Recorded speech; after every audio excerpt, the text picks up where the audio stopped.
Welcome to RANsquawk's e-morning briefing for Friday, 11th of December 2009. Taking a look firstly in terms of the Asian markets, we did see the Nikkei closed up some 2.5% today, and that was chiefly buoyed by some impressive data coming out of China overnight. That's mainly led by the industrial production numbers, which came out at 19.2% on a year-on-year basis, an extremely high jump from around 16% previous and above the street estimates. Now it's for the month of November. That was alongside strength as well in other data from China in terms of new yuan loans, which is also a lot higher than expected. That in turn did lift the equity markets there and did lift WTI crude futures up around 50 cents during the Asian session, which is still holding on to those gains thus far. That's transferred as well into the European and UK openings. At the moment in terms of the FTSE, CAC and DAX are up around the 1% margin.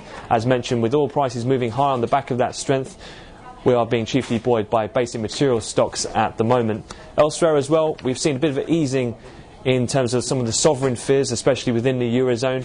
That's being mainly put down to comments out of Moody's Investor Services out of a Hong Kong conference, where they said that the UK and the US are under no immediate threat. They said only the UK and US are classified as resilient rather than resistant. Their resiliency will be tested next couple of years, but for now they have a high degree of finance stability and debt affordability, so there's no threat to the UK or the US right now, was according to Moody's. That as well aiding some of the sentiment, with stocks up around their highest levels, but futures are around their session lows at the moment. In terms of elsewhere, as we look ahead towards the rest of the session, it's going to be dominated by US data now. We'll see the retail sales report. We'll see whether that indeed, as consensus, will come in slightly better on this month. And then we'll also look ahead to the December prelim for the latest Michigan report, where again analysts are looking for a slight improvement in the headline sentiment.